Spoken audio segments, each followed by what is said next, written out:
utilizem esse tempo, esse espaço, para se preparar para a prova. Lembrando que a nossa AV3 será, né, só lembrando, eu já avisei lá no nosso grupo, mas sempre gosto de avisar, será nos dias 7 e 9 de dezembro, né, e a matéria eu resolvi tirar, não cobrarei nulidades. Então, matéria, decisões penais e recursos e ações de impugnação, que nós vamos terminar hoje vendo o mandado de segurança e a revisão criminal. Então, essa é a estrutura da nossa prova. Repito, ela vai ser, né, na mesma estrutura da AV1, a gente não vai ter prova naquele modelo colegiado da AV2, a gente vai usar aquela mesma estrutura da AV1, são 2 questões subjetivas e 10 itens de falso e verdadeiro. A prova está bem mais simples, bem mais tranquila do que a AV2, e eu resolvi não cobrar de vocês nulidades. É uma matéria importante, nós vimos bem visto, mas para fins de prova eu vou cobrar decisões penais, aquela questão que vimos de mentatio libelli, mutatio libelli, as características das sentenças, recursos e ações de impugnação. Tá? O que foi que nós vimos na aula passada, só para a gente pegar o gancho aqui para a aula de hoje? A gente falou sobre a origem histórica do habeas corpus, lembramos aquele período imperial em que o habeas corpus esteve abaixo da estrutura constitucional, ele era regulado, previsto apenas na estrutura infraconstitucional, foi o que nós encontramos ali naquele momento em relação ao habeas corpus. Com a Constituição de 1891, ele ascende ao status constitucional, ele sobe ao status constitucional, mas ele passa a ter um uso mais amplo, né? Porque é criado naquele cenário que nós já vimos aqui, repito, na última aula, que é a chamada doutrina brasileira do habeas corpus. Então, a doutrina brasileira do habeas corpus sinaliza que, com uma Constituição de 1891, nada falava sobre ser o habeas corpus uma ação exclusiva para a liberdade motora, ele deixou ali um espectro mais amplo, e o Supremo Tribunal Federal passou a compreender, passou a entender que eu poderia utilizar para qualquer espécie de direito líquido e certo. Então, durante esse período que vai de 1891 a 1926, nós temos a chamada doutrina brasileira do HC, que é exatamente essa interpretação feita pelo Supremo Tribunal Federal, que sinaliza e indica que, com a Constituição de 1891, ela é mais ampla, mais genérica, fala apenas em ofensa por violência ou coação, por ilegalidade, ele amplia o uso do habeas corpus. Em 1926, nós tivemos uma reforma constitucional, e aí a palavra liberdade, ou seja, a previsão constitucional de que a liberdade é o foco principal e essencial do habeas corpus, vem ao texto constitucional. Portanto, em 1926, a gente tem uma importância muito grande dessa data, porque é o momento em que o habeas corpus tem essa estrutura que vai perdurar até hoje, ou seja, ele estando na Constituição, né, nos termos que está aqui no artigo 5º, inciso 68 da Constituição, que diz que conceder-se habeas corpus sempre que alguém sofrer, ou seja, eu já estou sofrendo, eu já estou preso, aqui a gente fala de habeas corpus liberatório, ou se achar ameaçado de sofrer.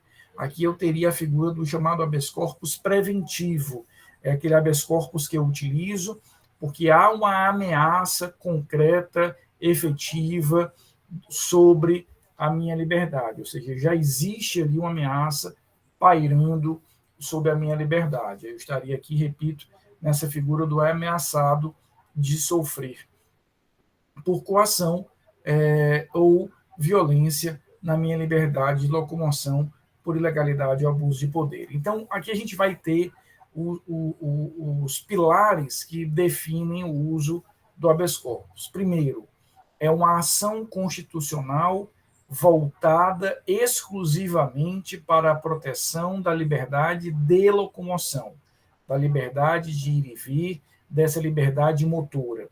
Segundo, para que o uso do habeas corpus precisa existir um ato ilegal ou abusivo, ou seja, um ato ilegal praticado por qualquer pessoa, inclusive por particular, ou um ato oriundo do próprio poder público que seja abusivo.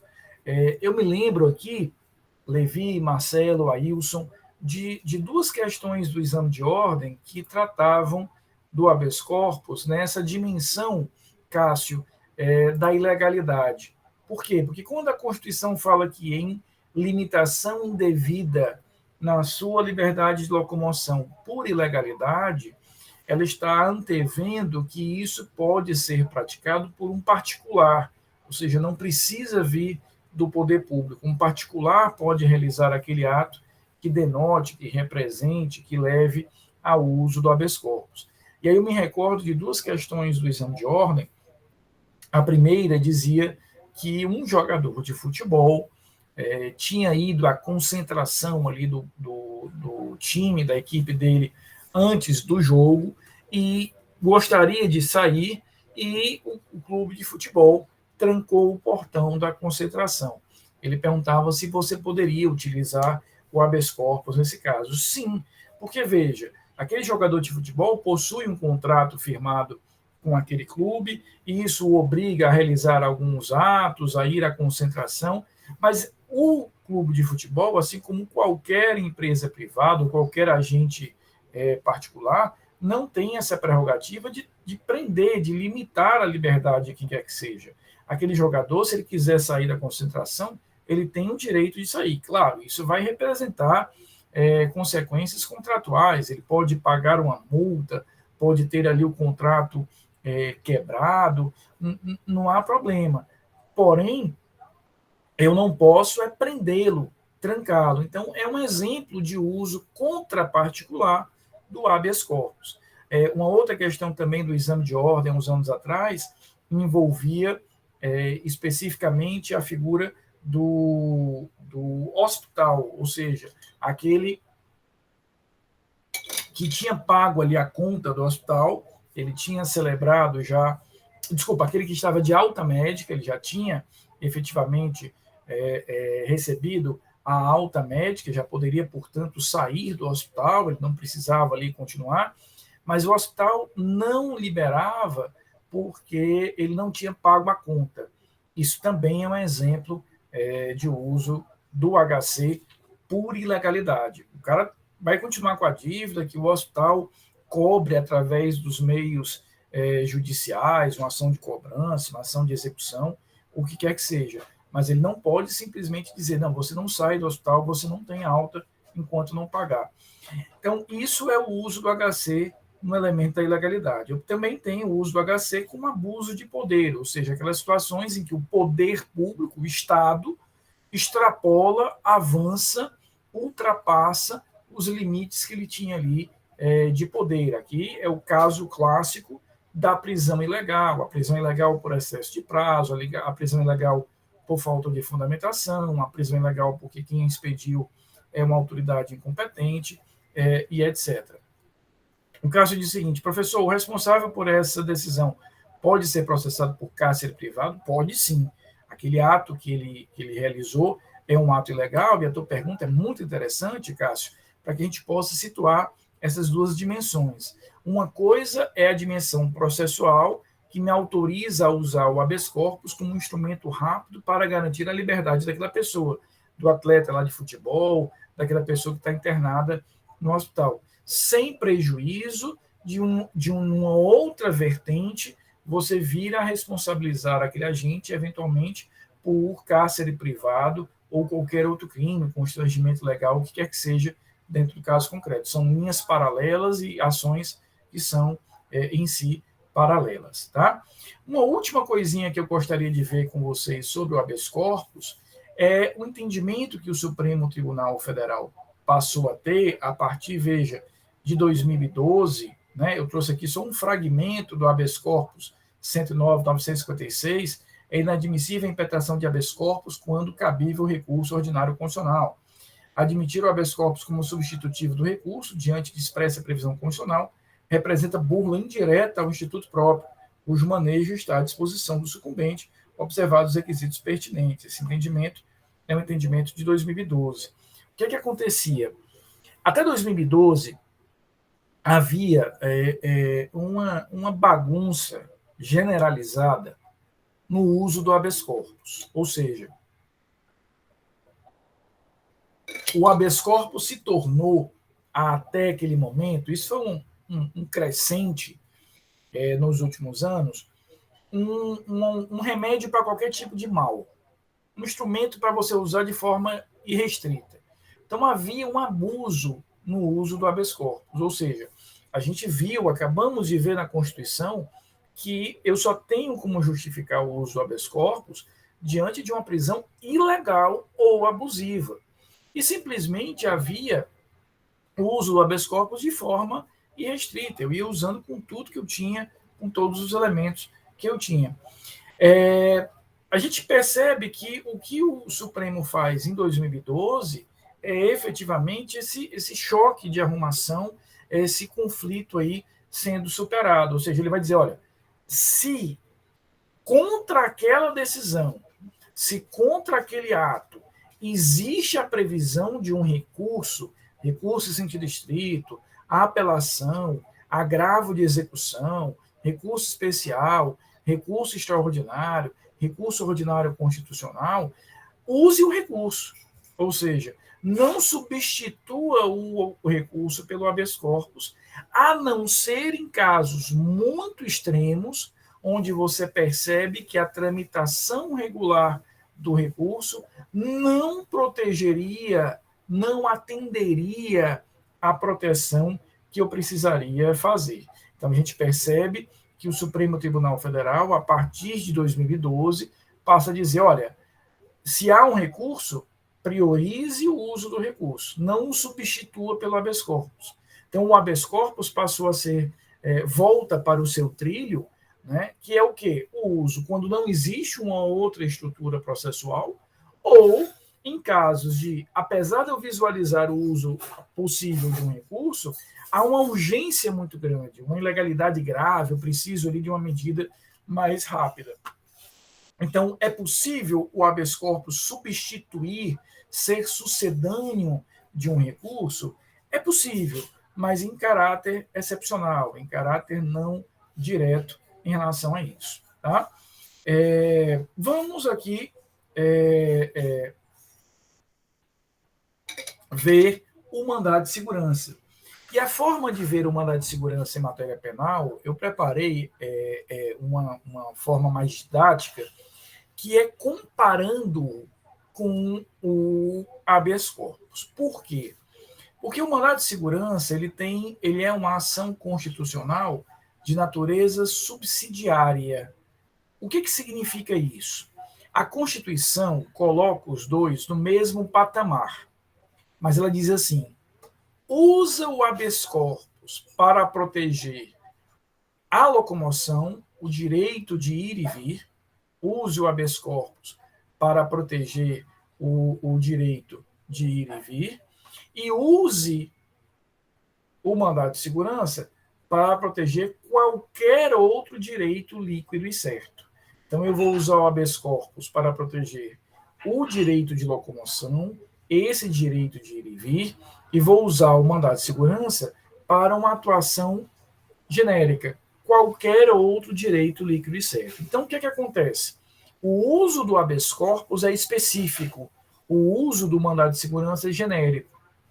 Então, se o direito líquido e certo que eu quero proteger, aquele direito que eu considero inconteste, já provado, já estruturado, é um direito de ir e vir, é um direito de locomoção, eu vou usar o habeas corpus. Agora, se eu estiver me referindo a qualquer outro direito líquido e certo, eu uso o mandado de segurança. Ele é, portanto, subsidiário, secundário. O que acontece? Essa é a regra da Constituição. Como no processo penal, no nosso processo penal, muitas questões envolvem liberdade, nenhum outro processo usa tanto a prisão, a restrição de liberdade como o processo penal. Quanto mais envolva a liberdade, mais eu uso o habeas corpus e menos eu uso o mandado de segurança. Eu costumo comparar essa relação do habeas corpus com o mandado de segurança como um lençol curto, em que eu puxo para cobrir minha cabeça e ele descobre os pés, ou vice-versa. Ou seja, quanto mais naquele processo você usar o habeas corpus, consequentemente, como uma gangorra, você vai usar menos o mandado de segurança. É o que acontece no processo penal. Se você compara com processo civil, processo administrativo, processo tributário, onde não há risco à liberdade, praticamente, só no processo civil, naquele caso lá da prisão por não pagamento de pensão alimentícia e só, o uso do mandado de segurança é muito maior. Então, há essa relação aqui de gangorra, realmente. Portanto, ele vai ser utilizado para a proteção do direito líquido e certo, desde que não seja liberdade, exigindo, como a gente já viu na aula passada, a prova pré-constituída, eu tenho que chegar com a prova já pronta e acabada. O direito de postular, de apresentar um mandado de segurança, ao contrário do habeas corpus, que qualquer um pode fazê-lo, aqui é só o advogado ou o Ministério Público. Também é possível a apresentação do mandado de segurança com um pedido liminar, e existe um prazo para a interposição, que é um prazo de 120 dias. Eu tenho aqui 120 dias a contar daquele ato impugnado, daquele ato que foi efetivamente impugnado. E a lei do mandado de segurança, que é a lei 12.016, diz que se houver recurso contra aquela ação, contra aquele ato, contra aquela decisão, com efeito suspensivo, não cabe mandado de segurança. Veja, no caso do habeas corpus, a lei não fala que eu não posso substituir um recurso pelo habeas corpus. É o Supremo que declarou isso. Foi o Supremo que limitou. No caso do mandado de segurança, a lei expressamente diz o seguinte: se cabe mandado de segurança, é porque não há, no caso, um recurso com efeito suspensivo. E aqui eu preparei um slide mais simples, com uma pequena tabela, para entendermos essas diferenças entre o habeas corpus e o mandado de segurança. Isso aqui resume praticamente tudo que eu quero que vocês saibam sobre essa diferença do HC para o mandado de segurança. O habeas corpus tem um objeto específico, direito à locomoção. Aqui eu tenho o mandado de segurança, qualquer outro direito líquido e certo que não seja locomoção. O habeas corpus, qualquer pessoa pode apresentar efetivamente aquele habeas corpus, a gente viu que basta ter capacidade civil para fazê-lo. O mandado de segurança, eu preciso ter aqui já uma capacidade postulatória mais restrita, é advogado, é o Ministério Público. O HC, exatamente por uma consequência do anterior, ele é informal, né? Ele não tem aí grandes formalidades. A gente viu, inclusive, que eu posso apresentá-lo por uma carta. O próprio preso pode fazer a apresentação em seu favor. Já no mandado de segurança, não. Eu preciso ser mais formal. É uma peça que exige a apresentação por advogado ou por membro do Ministério Público.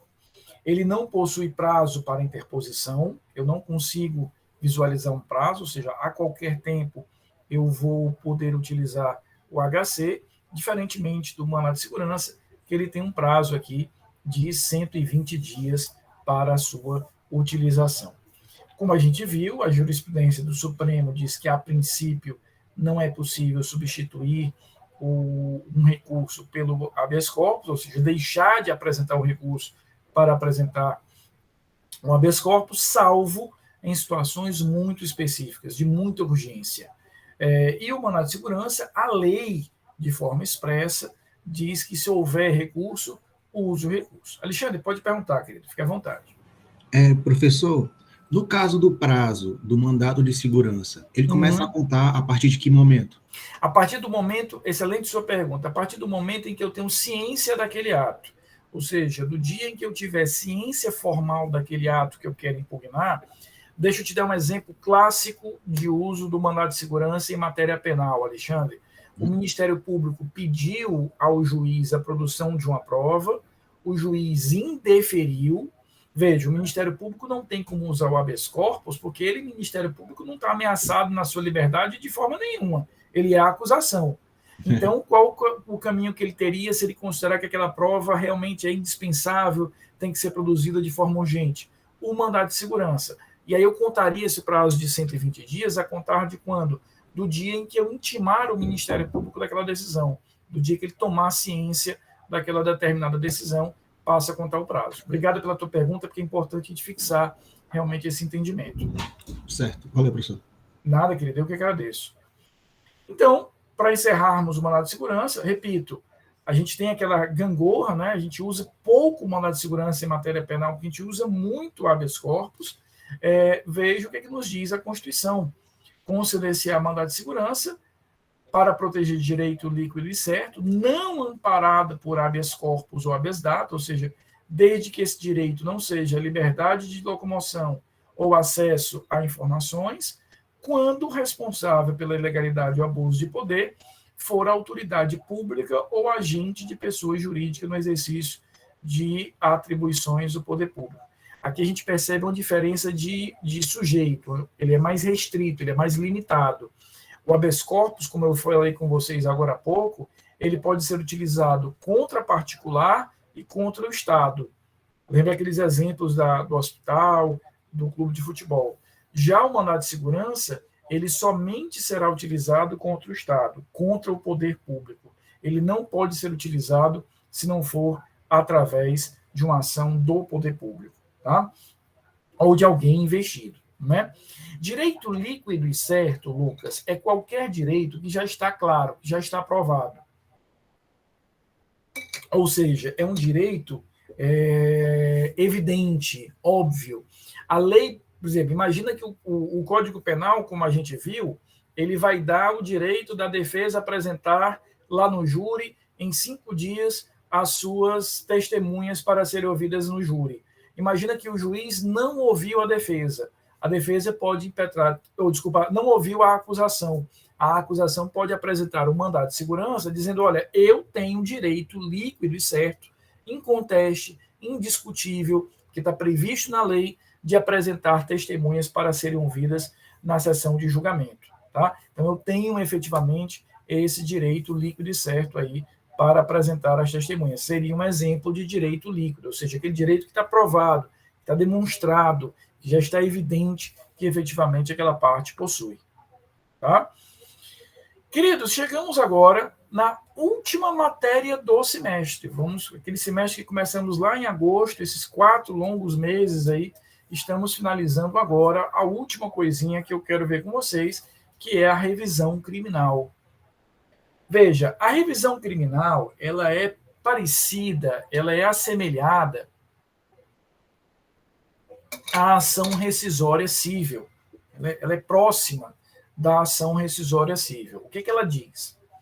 Ela é uma ação penal que tem como objetivo rescindir, modificar, desfazer uma decisão penal transitada em julgado.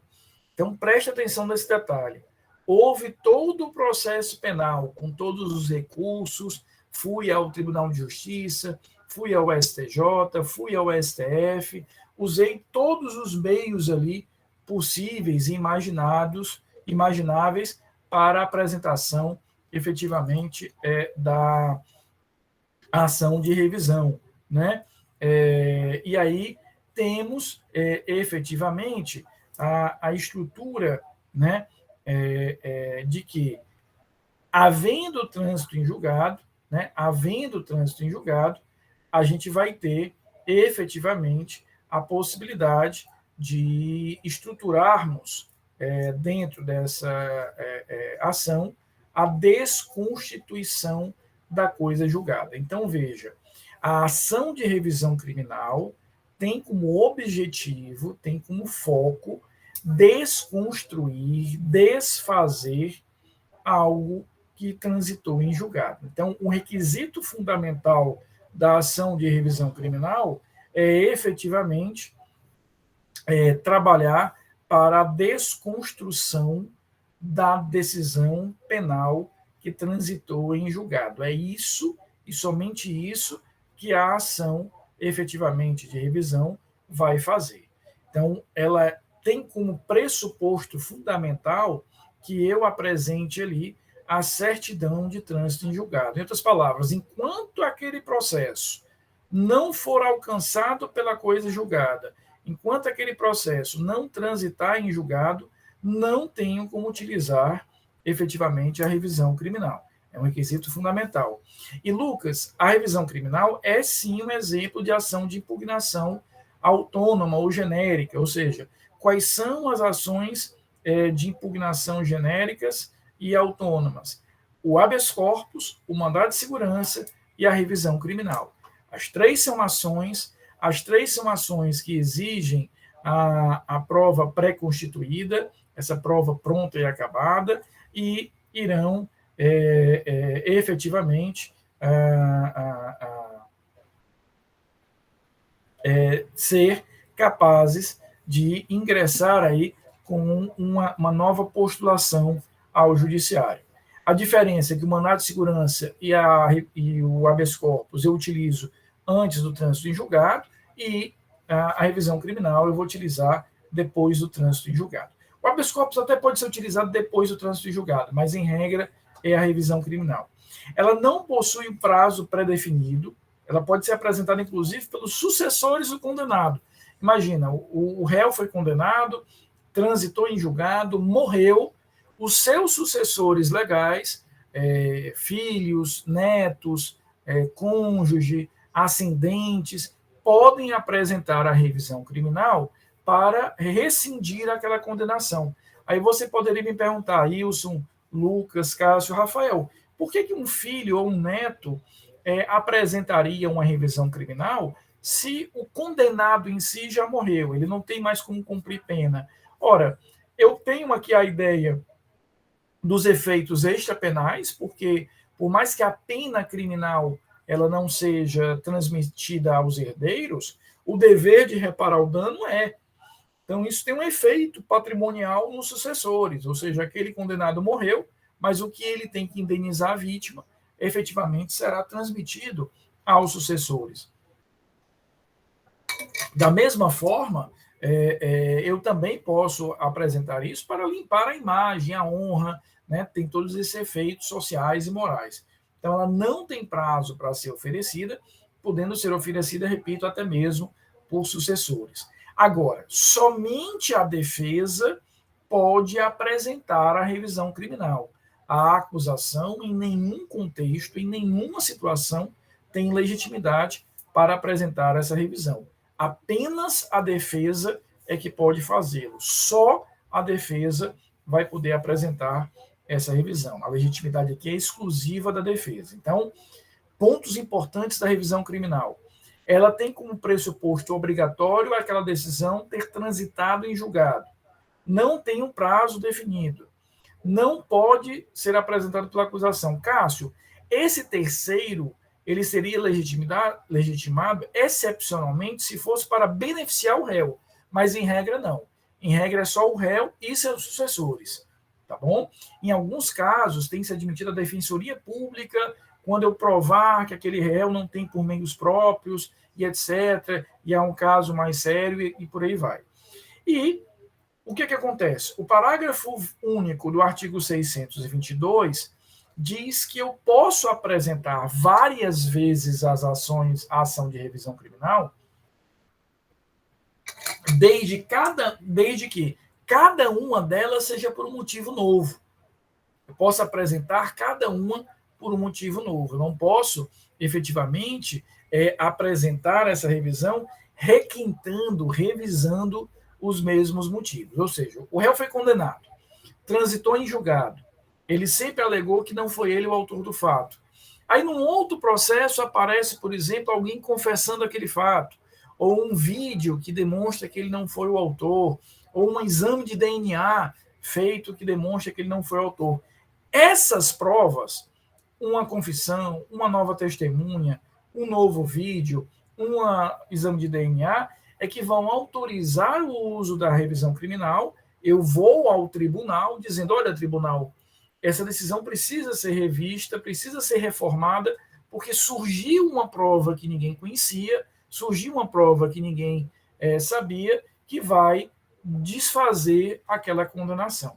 Repito, eu posso apresentar várias revisões, desde que cada uma delas esteja fundamentada numa nova prova, num novo elemento de prova. Então, posso apresentar uma vez, o tribunal disse, olha, eu não me convenci, essa nova prova aqui não é suficiente para desfazer a condenação, vou mantê-la. Aí surgiu uma outra prova nova, posso apresentar uma nova revisão criminal e assim por diante.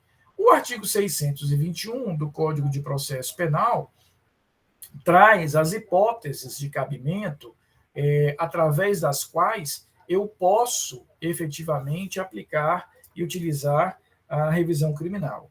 O inciso 1º diz que eu posso aplicar a revisão, veja, a revisão dos processos findos. Processos findos é a forma que o Código de Processo Penal utilizou para definir coisa julgada. Então, a revisão dos processos findos será admitida, quando a sentença condenatória for contrária ao texto expresso de lei penal ou à evidência dos autos. 2, quando a sentença condenatória se fundar em depoimentos, exames, documentos comprovadamente falsos. Eu consigo provar, por exemplo, Cássio, que aquele laudo pericial, aquele vídeo que foi decisivo lá para me condenar, é falso. Mas eu só consegui provar essa falsidade agora. Ou ainda, diz o inciso 3º, quando, após a sentença, se descobrirem novas provas de inocência do condenado ou de circunstâncias que determine ou autorize diminuição especial da pena. Ou seja, aquilo que eu falava agora há pouco. Foi condenado, transitou em julgado, e depois disso apareceu aí uma nova prova, um novo depoimento, uma nova perícia, um vídeo, uma confissão do real autor do fato, que faz com que eu possa dizer, olha, não há efetivamente como sustentar essa condenação, ou eu vou precisar diminuir a pena. Então, o tribunal, julgando essa revisão, pode entender que, de fato, aquela nova prova, ela é uma prova contundente e autorizaria. Cássio, diminuição especial da pena é uma fórmula muito infeliz que o legislador utilizou, porque ele deveria ter falado em diminuição da pena. Ele usou a expressão especial apenas para enfatizar que essa diminuição está vindo depois do trânsito em julgado, ou seja, o condenado muitas vezes já estava cumprindo a pena e eu venho e diminuo aquela pena, mas especial é nesse sentido, de que não foi no momento adequado, que é a tramitação regular da ação penal. Mas a gente pode entender o inciso 3º apenas como diminuição da pena, vai ter o mesmo significado, o mesmo sentido. Tá? E com isso terminamos o semestre. Tá?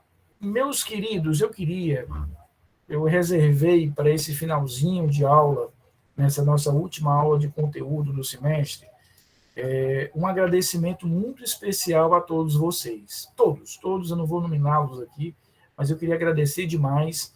Eu tenho consciência de que foi um semestre muito desafiador, muito duro para todos nós. Praticamente o 4º semestre que nós seguimos aí nessas aulas remotas. Tenho muita fé que no semestre que vem tudo volta ao normal, a gente volta para o nosso campus, as coisas vão caminhar como devem caminhar. Mas eu queria agradecê-los a participação, a dedicação, né? Nós não faltamos aqui nenhuma aula, não tivemos nenhuma aula que nós não vimos, desde o comecinho de agosto, vimos todo o nosso conteúdo de forma muito vista, aprofundada, discutida, debatida. Eu queria agradecer as perguntas, a participação. Não teve uma aula aqui que eu tivesse menos de 30, 35 alunos. Então, assim, para mim é uma alegria muito grande ter contado com vocês durante esse semestre. Eu não teria conseguido levar à frente a disciplina se não fosse a participação de cada um de vocês, alguns que já me vêm aí acompanhando outras disciplinas, Stephanie, Aninha e todos os outros, mas assim, fica meu agradecimento de coração, por isso que eu planejei esse fim de semestre dessa forma, ou seja, a gente consegue ver a matéria, faz uma revisão na terça-feira e depois eu vou realmente presenteá-los com essas aulas aí que vocês vão ter livres para poderem estudar bem para a prova. Prova, como eu já disse, vai ser uma prova tranquila, mas eu não poderia deixar de agradecê-los, né? É uma gratidão muito grande que eu carrego por vocês, porque tenho consciência, né? Tanto é que tentei a todo momento ajudá-los, ter essa especial atenção, porque eu tenho consciência do quanto esse semestre foi realmente desafiador. Estamos todos cansados de todo esse processo, sobretudo de aulas remotas, né? Como nos faz falta aquele convívio ali pessoal, direto no nosso campus, que é tão bonito, mas assim, fica realmente minha mais sincera a gratidão a todos vocês. Contem comigo, eu sei que aqui a gente já vai se despedir, porque eu não tenho mais outra disciplina. A Aninha, a Stephanie, acabou a vida do Motinha na vida de vocês, acabou a etapa do Motinha na vida de vocês, mas contem comigo no futuro para orientação em trabalhos científicos, orientação na monografia, eu estou sempre à disposição. E me procurem, semestre que vem, eu estou com uma turma presencial agora de processo penal na Unifor, e fico muito feliz quando eu chego ali na universidade, um ou outro vem me procurar, Rafael, eu sou aquele seu aluno da turma tal, que infelizmente a gente não consegue ainda se ver bem, mas semestre que vem a gente se encontrará, tá bom? Então fica aqui a minha gratidão, obrigado pela dedicação, pelo respeito, pela paciência de vocês durante todo esse semestre. Desculpa uma ou outra aula que às vezes não encaixou bem ali o conteúdo, a forma de ver, mas eu acho que entre erros e acertos, nós juntos aqui acertamos muito mais do que erramos, tá bom? Então, um beijo gigantesco a todos vocês, fiquem bem. Repito, terça-feira a presença já não é mais obrigatória, eu vou fazer só uma aula de revisão rápida, só para a gente ver aqui os